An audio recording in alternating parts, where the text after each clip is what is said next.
You're listening to How to Win Friends and Save the Republic, a podcast from the National Association of Nonpartisan Reformers. I'm your host, Andy Moore.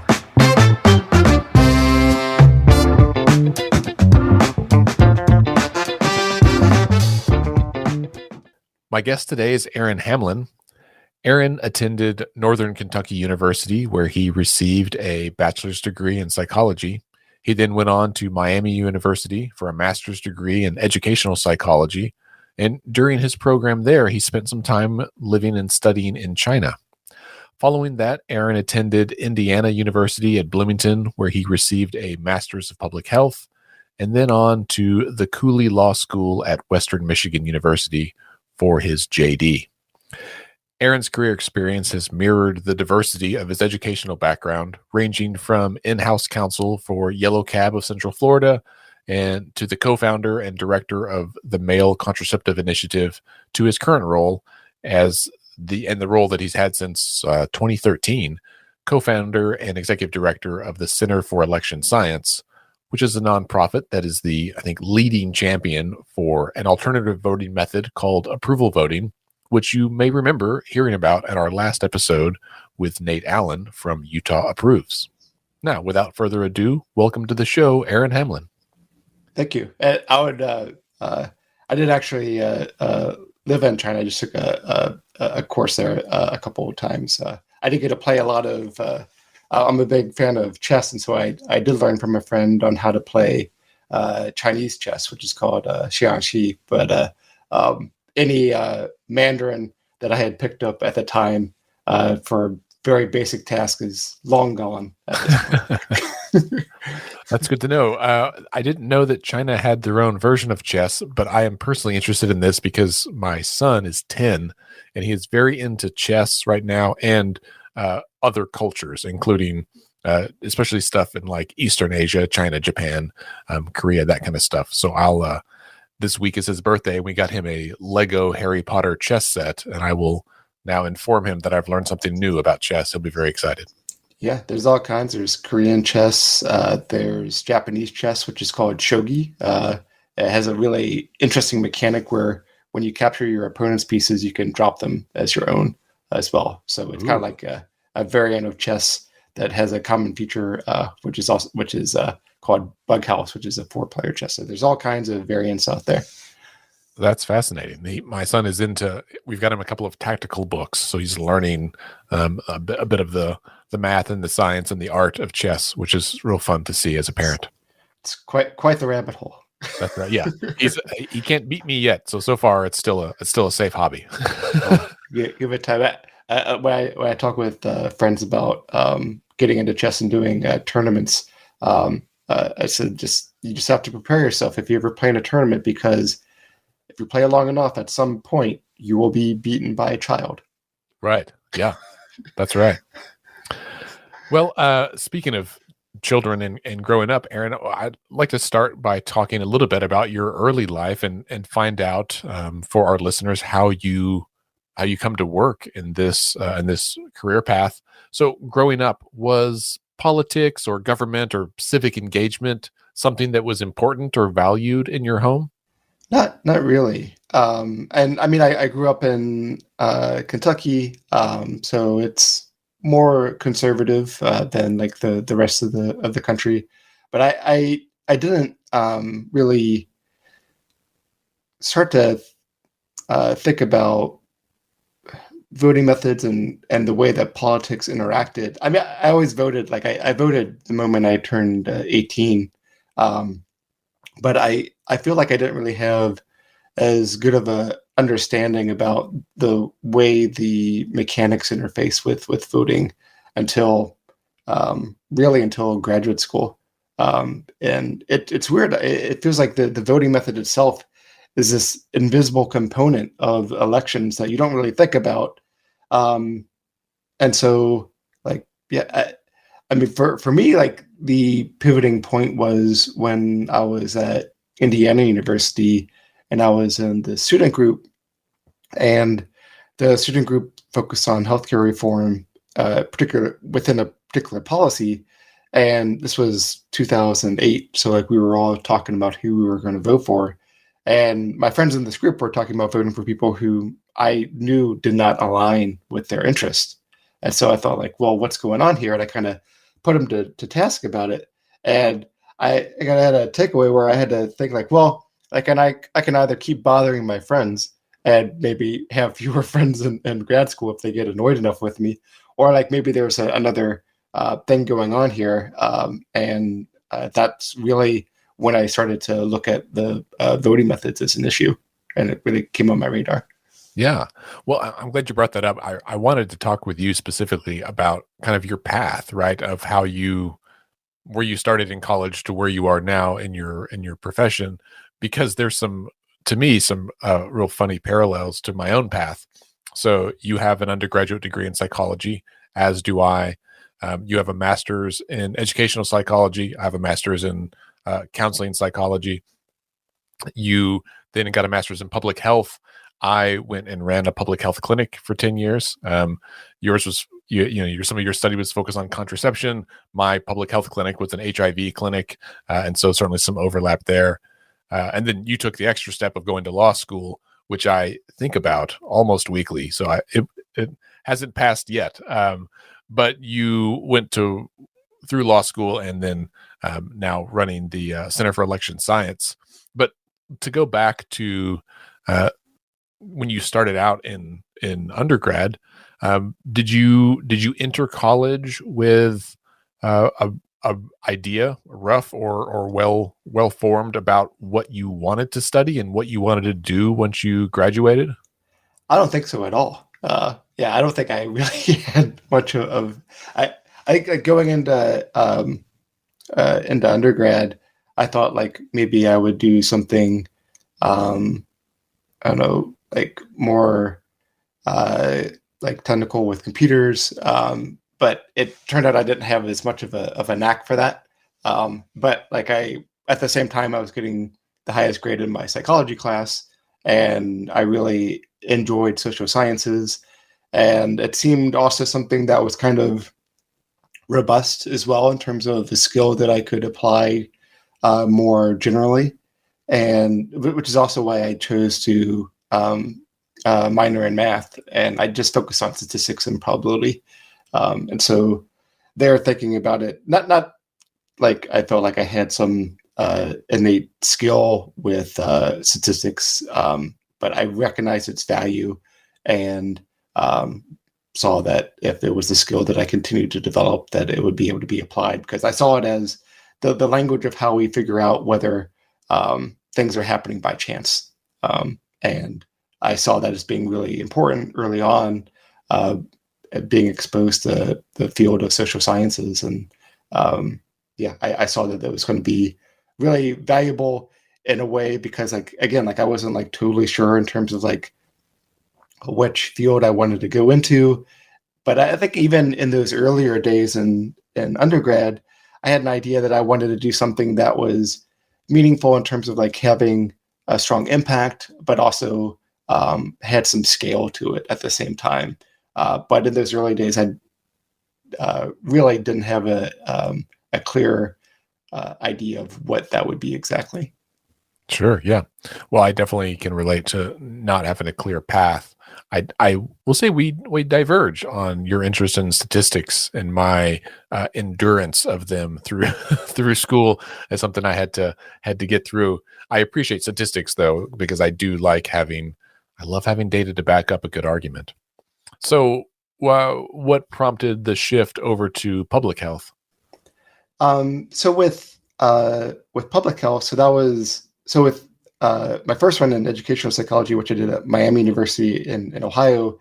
Like I was initially looking at school psychology, and there it didn't seem like the right path, and so I just kind of made the best of it. It took a bunch of stats classes, and that allowed me to um, uh, complete the graduate degree for the remainder there. And then going into public health, thinking more around the scope, the idea of um, wanting to do something that had high impact and high and a large scale at the same time. And when I was doing the public health degree, I I was interested in contraceptive pregnancy rates, partly because I didn't think that it made a whole lot of sense the way that they were framed.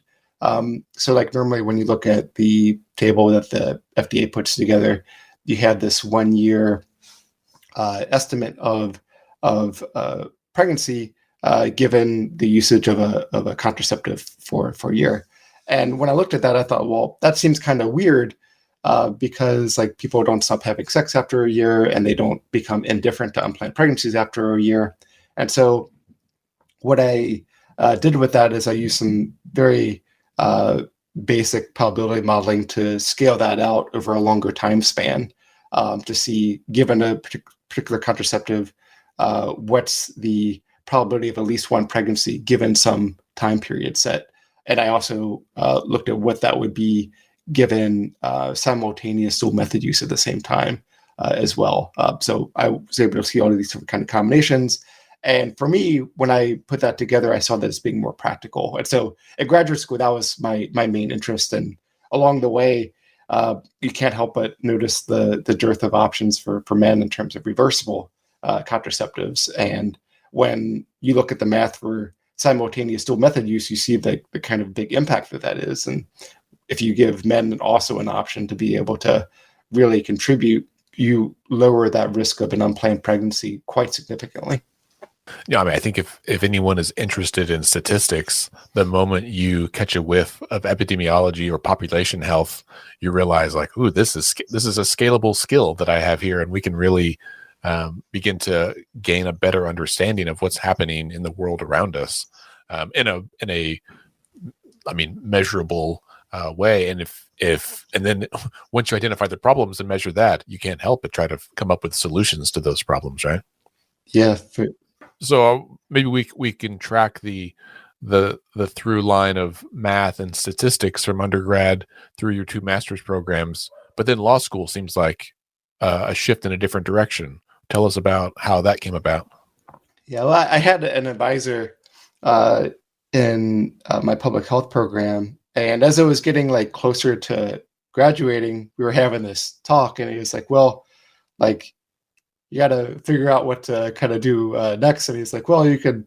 And at that time, like I was already obsessed with voting methods as well. I had really wild conversations all the time with people in terms of like contraceptive pregnancy rates and voting methods, because both of those were like obsessions of mine during grad school. And so I was talking with my advisor, and he was saying, "Well, like maybe you think about like doing a PhD program, or you are obsessed with this voting method stuff now. Like maybe there's a path through that through law school." And at the time, I had seen a case where the ACLU was involved in a case where a city was violating the Voting Rights Act, and as a remedy, the ACLU proposed an alternative voting method that was proportional. And so I thought about that. I thought, oh, well, like that's one way to be able to look at voting methods, was maybe to offer it as a remedy during court cases when cities are being sued. And turns out that was like a terrible idea. Like that's a very inefficient path. And so, but I went through and I didn't quite come to that conclusion as early maybe as I should have. But going through law school, I mean, it taught me all kinds of skills, like with particularly with contract law, not being afraid of the legal system in itself. And also I was involved in the nonprofit incorporation project with my law school, and it taught me how to set up organizations. And I also worked with a firm as well that did that during an internship there. So it gave me a lot of technical skills that made running an organization easier and setting one up. Well, I assume that's part of the reason that you all have resources aimed at that on your website. When I was clicking through kind of all the links in preparation for recording this episode, I noticed that there was a whole section about how to set up a nonprofit and how to think through that process. And I thought, well, that's a resource that a lot of our, other members might know but don't have on their website as like a useful tool. But that's extremely beneficial, especially to people who are full of passion but don't know how to direct that passion or what to do next. So that's great that you guys have that out there. And it was really helpful. Even as someone else who knows how to do that, it's still, I always feel like I can always sharpen that sword a little bit more. Yeah, well, I mean that's just on my personal website, which is just aaronhamlin.com. Yeah, on there, I one of my passions is writing technical essays that I try to make as clear as possible for a general audience, and I have all kinds of technical stuff on nonprofit incorporation, a bunch of articles on contraceptive technology, voting methods, of course, and then some miscellaneous stuff like some stuff with hiring, and my one of my oddly my most popular essay on there is an essay on bike security, which relates to one of my other hobbies, which is lockpicking. Oh, okay. That's funny that you say that. I saw a comedian, I guess it was on Instagram last night, just a short clip of one of his routines, and he was talking about the power that we wield with a bike lock. We don't even know, right? If you're carrying a bike lock and you walk down the street and you see a Gap, or like the store, the Gap, right? And you suddenly clink it on the doors, you're closed, Gap. Like it's a recognition that you could put another bike lock on a bike. That's not stealing. It's just another form of power. It really made me chuckle to think about how upside down that is from the way that we associate with the world. So, yeah, I think I've heard that skit. That's a good one. Yeah. Well, it seems, and I think this conversation has kind of supported this, but it seems that a lot of alternate voting methods, certainly including approval voting and even ranked choice and some others, from my experience, are very popular with engineers, mathematicians, math, teachers. Why do you think that might be? Well, I mean, in some cases, like when we think about something like on the front end and the back end, I feel like a lot of folks, a lot of voting method stuff on the back end can be really complicated, and so I think that's where kind of like the interest comes. And for me, like when I look at a problem, like I said, like I write these technical essays all the time that I try to make digestible for regular people. I try to think about it in really as simple of a way as I can. So with voting methods, when I look at a voting method, I think like, well, what makes a voting method good? I think about really three components, which is like one, winner selection. You should be able to have a winner that maximizes the utility of the voters. Second would be being able to capture the support of each individual candidate, regardless of whether they win. And then thirdly, have it be practical. So not be a real pain to be able to implement. It should be understandable, and it should be easy to use overall. And so when I kind of like think about these problems, I really try to think about it in like the simplest form. But to be able to measure these things, which if we're talking about science, like science is all about being able to measure and make predictions. That becomes a bit more challenging, and I think like we've only gotten like taken a real swing at it more recently. I think historically, looking at voting methods, there have been a bunch of different approaches, like a game theoretical approach. We take like a criterion-based approach where we say like, okay, well, a voting method has to satisfy this quality, and if it doesn't, then maybe this voting method is not so good. And so overall, like there, and also like computer simulations has been like another one. We've had some folks from former board members do that as well. But one approach that we've taken more recently is also adding a control measure with polling. So we would ask people how they would vote under a particular voting method. And then in addition to that, we would ask them, say like, okay, well, now we just want you to be honest. And on the scale of 0 to 5, like, how would you feel about this particular candidate being elected? And then you can take that number and kind of superimpose it on the voting methods themselves and see how much they differ. Now, I mean, in science, we think about control measures all the time. Like, if you're not using a control measure, then like, well, what's really going on here? And so for us, like, it was weird because like when we were going through and created this design, and we did this with some folks at the Paris School of Economics, and you can also see the design in our paper, and European Journal of Political Economy, which we made open source because we want to not have people get stuck behind a paywall. So like for us, it's like, okay, well, there are ways to be able to look at this problem as objectively as possible. And it also, like, the fact that we were really the first ones to come out and say, like, hey, maybe we should use a control measure to see how these voting methods compare, I think really also indicates that there are a lot of ways that this field is new in some ways as well, which is exciting for us because, like, when we're really talking about pushing a voting method forward, which hasn't had a lot of usage in government elections before. So we're all about taking novel approaches to be able to measure things. Yeah. Well, I think the use of the control measure is really interesting, right? Because it's not just, do you prefer this person or this person? But you can measure like the strength by, in some degree, like the strength by which the voting method is successful at capturing a person's preference, right? That's right. And that tells us, yeah, like a bit of a meta data point about not just the outcome of the vote, but the process by which we vote, which I think is something that's missed. We're going to take a quick break, and we'll be right back after a word from some of our sponsors. This podcast is brought to you by IVN.us, an open news platform for independent-minded authors and readers. If you like what you hear, make sure to subscribe to IVN.us where you listen to podcasts. On SoundCloud, iTunes, Stitcher, Acast, or iHeartRadio. Hey there, How to Win Friends listeners. It's Jillian Youngblood from The Purple Principle.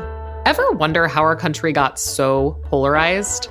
The rise of television news, the rise of social media, every single force is pushing us apart. How do we become less polarized? And this is a controversial one, is try to unblock people. And can independent-minded Americans bridge the divide? I think that there's value to having folks like me outside of the parties. Pull back the curtain on partisanship with The Purple Principle, wherever you listen to podcasts. All right, and now back to the show.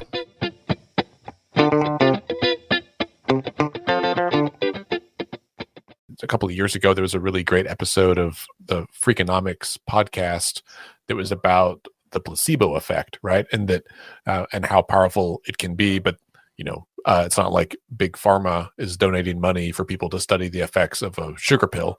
And so it took someone being on sabbatical, right, and having a passion for placebos, I guess, but an interest in doing a study. And the results were just as striking as you probably would expect. I mean, placebos were very effective. And then knowing that, it calls into question, in some ways, the efficacy of other measures, right? Like for certain diseases, this was particular to like, I think like irritable bowel syndrome or something like that, has some symptoms, but also is like a fairly subjective report. And it was really interesting to people, they interviewed would say, I know this is just a M&M or a sugar pill, but I still keep taking it. Even after the study ended, people kept taking it. And if they quit, their symptoms came back and they're like, this is crazy. I know it. I know it's wild, but it works and it costs me nothing. I'm going to keep doing it. So people would like bought their own M&Ms, scraped off the M's just to fool themselves. Mm-hmm. And I remember where I was driving, listening to it, thinking, what a powerful illustration of how data can help us better understand the world. And it sounds like that's in many ways what you all are doing for voting methodology. Yeah, that's right. And I think like some folks might, obviously I'm really big on approval voting, like just letting people choose as many candidates as they want. But I think it's easy to look at that and think like, not really moving from there. But my personal path, I think, is actually like a lot of people's paths. So like back in grad school, when I had that conversation with my classmates, the first voting method that I looked at was instant runoff voting or ranked choice voting. We're so bad at naming things in this field; it's got like a bazillion different names. Following that, I started to look at Condorcet methods, which is an entire different class of ranking methods, which just means that any method within that class always elects the winner who can beat everyone else head to head if that winner exists. And then following that, like I got interested in score voting, which is when you score people on a scale, say 0 to 5, and the highest average score wins. And then following that, got to approval voting. So like for me, like it really required me to be open-minded to data, to be able to move along this path. Because like at one point, like during this path, like I know there are a lot of like some criticisms about approval voting, and at a certain point in my path, like I agreed with those criticisms, and it required me looking more heavily into the data in ways that like were not immediately intuitive, which so much about voting theory is not intuitive, and it took that open-mindedness for me to move along that path and to really follow where the data pushed me and the organization. Sure. Well, and I think, often the conversation, at least publicly, is, well, which is the best method? Let's just do that one. And I think in doing so, we run the risk of skipping over a very important piece of the story, right? Which is the current system we have, right? The first past the post is in many ways like not ideal. I don't know if it's the worst, but it is one of the worst ways to do it if we're actually looking at capturing a truly a vote that is like the most utilitarian and the most useful and most representative by the voters. And so we can dibble about what's the best, and maybe that's a matter of opinion in some ways. I mean, there's data that supports different methods and different, depending what your data point is you're looking at.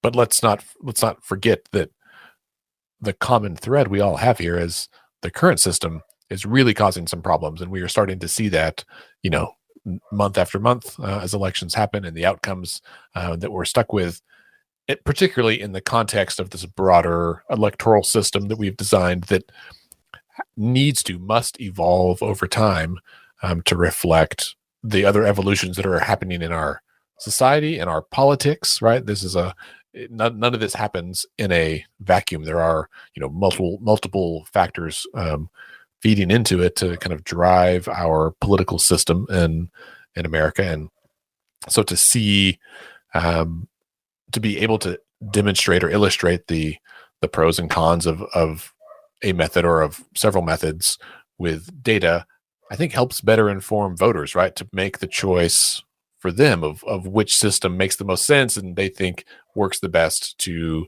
ensure that their vote matters, right? That their voice still matters. Because I guess, at the end of the day, that's the thing that voters really want. I mean, that we want to believe that our vote matters. And too often, I think under the current system, people think that it doesn't.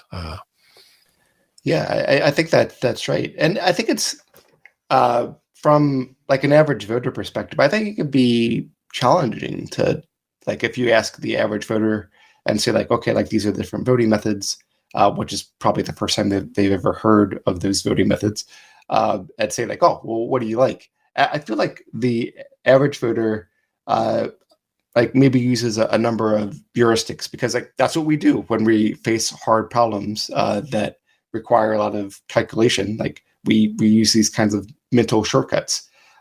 And so I think it's really easy to think about things like, okay, well, maybe we just do what we always do, like kind of a status quo bias, or maybe we just do the simplest one, or maybe we do the one that makes me feel like I'm expressing the most information. And unfortunately, going back to what we were talking about before, like voting methods and voting theory, very counterintuitive. So, I mean, when we're looking at this problem, we think about, like, again, like going back to those three main factors, like winner selection. So like, does it select the right winner? And if it doesn't select the right winner, like how far off does it go? Like, does it like select a really bad winner as an alternative? And then also thinking about that discrepancy between an honest control measure for each candidate versus the actual voting method. And the type of data that, or the information that the voter provides, doesn't always kind of line up with that. So For instance, like some ranking methods, just by the nature of the type of data that we're dealing with, doesn't always line up in terms of being able to sink into that honest control measure. And again, like that's just because you're dealing with ranking information versus other types of information like scoring, even if it's on a 0 to 1 scale, because ultimately what we care about is the aggregate responses and how people feel in aggregate, because we're not representing one person, we're representing an entire population. And so what's really important is that the aggregate in terms of expression matches up with that control measure to how people actually feel, not so much like on the individual level. So because I think like a lot of times we think about like, okay, well, maybe some people didn't vote honestly, like there's tactical voting in some places. And I think that does make it kind of confusing. Not that we shouldn't think about things like tactical voting, but ultimately, what really matters is when people are able to give their true expression about how they feel, how well does that line up with the voting method? And to the degree that it does, it's a good voting method. But to the degree that it doesn't, we need to be thinking about what our options are. Yeah, no, I think that's exactly right. And I mean, most people maybe aren't trying to be intensely tactical in their vote, right? And the ones that do are because they recognize some kind of inefficiency in the market, right? They believe that they can be tactical and do it in a way that would be significant enough to affect the outcome. Whether they're right or wrong is a whole nother matter, right? Now, I certainly voting method is just one piece of this broader democracy reform movement that we've seen. I think explosive growth in the U.S. over the last 4 or 5 years. Aside from discussions about like voting methodology, where do you feel the most excitement yourself about democracy reform or electoral reform, kind of more broadly? It's hard for me to shift because, and it's not to say that, like, obviously I'm a big fan of approval voting, and it's not to say that approval voting is a magic bullet, but it does seem like it is that component that really interfaces with every other component in the most meaningful way. So it seems like that's kind of the biggest bang for your buck. But in terms of other aspects of election reform that would be nice to see, along with approval voting, I think one would be additional like public financing for some candidates. So for example, if you have new candidates getting into the race and they're not able to afford to get their message out or to communicate what their platform is, and they just don't happen to have the same kind of war chest as another candidate does, that can put them at a real disadvantage. And us as voters is a disadvantage too, because if they're qualified as a good candidate and they don't have the funds to be able to communicate that, then that can be a real challenge. We may lose out on that. So, and we've seen other things like democracy vouchers where voters themselves are able to support candidates, making sure. I think ballot access is another one. The U.S. has some of the worst draconian ballot access laws in the entire world, particularly as we start to look at a lot of federal elections. And so that limits our choices. And unfortunately, I think there's an interaction there between the voting method as well, because one reason you can get these tough ballot access laws is because some of the major parties don't like to see vote splitting that causes them to lose. And when you only have 2 candidates, you don't have to worry about that vote splitting. And so I think that's where some of that's coming into effect. But you do need, if you have a good voting method that's robust to having a lot of candidates on the ballot, which again, like approval voting would do, because it addresses vote splitting so well, you really need good ballot access laws that are open enough to allow that competition to take place. Because, I mean, what good is a voting method when all the best candidates can't get on the ballot? That's exactly right. Yeah, no one likes having to pick, say which ones they approve, even if they don't really like any of the candidates. Well, Aaron, this has been a really great, and I think enlightening conversation. I'm someone who appreciates a good intellectual conversation about what may be abstract things like voting methodology. So I appreciate you being here and sharing some of your experience, your expertise with me and with our listeners. Awesome. Thanks so much. And for folks who want to get involved, we've already won a number of campaigns in Fargo, North Dakota, St. Louis, Missouri. Both of those were really great wins. We have a current campaign in Seattle, Washington, and we are always getting ready for our next campaign. We work with local groups. If you find yourself frustrated with your democracy, you can go to electionscience.org and click on joining our movement, and we'll make sure that you have a great place and making sure that you have a voting method and a tool that gets you the outcome that represents you and your community. My guest today has been Aaron Hamlin, founder and executive director of the Center for Election Science. As he said, you can learn more about their organization and about approval voting and how to get involved at electionscience.org. You can also follow Aaron on Twitter at Aaron F. Hamlin or on his website, aaronhamlin.com.